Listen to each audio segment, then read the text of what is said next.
শেষ হতে চলেছে ২০২৪। নতুন বছরের অপেক্ষায় সবাই। এই বছর বলিউডে তেমন উল্লেখযোগ্য সিনেমা আসেনি বললেই চলে।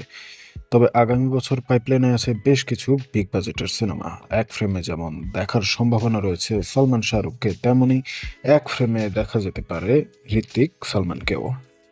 কারণ যশ রাজের স্পাই ইউনিভার্সে রয়েছেন শাহরুখ, সালমান ও হৃতিক। আর নতুন বছরে আসার সম্ভাবনা রয়েছে হৃতিকের ওয়ার টু, জল্পনা রয়েছে পাঠান টু নিয়েও। তবে এরই মাঝে হৃতিক সালমানের এক ফ্রেমে আসার সংবাদ পাওয়া গেল। একটি অ্যাকশন ধর্মী বিজ্ঞাপনে হাজির হচ্ছেন এই দুই সুপারস্টার। পিঙ্ক ভিলার প্রতিবেদন অনুসারে আলী আব্বাস জাফরের পরিচালনায় বিজ্ঞাপনের জন্য জুটি বাঁধতে চলেছেন সালমান ও হৃতিক। এই বিজ্ঞাপনের বাজেট নাকি টেক্কা দিতে পারে বলিউডের বিগ বাজেটের সিনেমাকেও।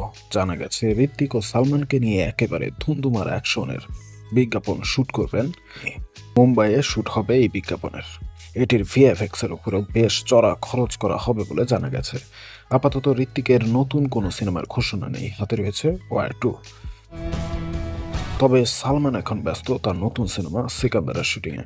প্রাণনাশের হুমকির মাঝেই কড়া নিরাপত্তার মোড়কে শুটিং সারছেন বলিউডের ভাইজান।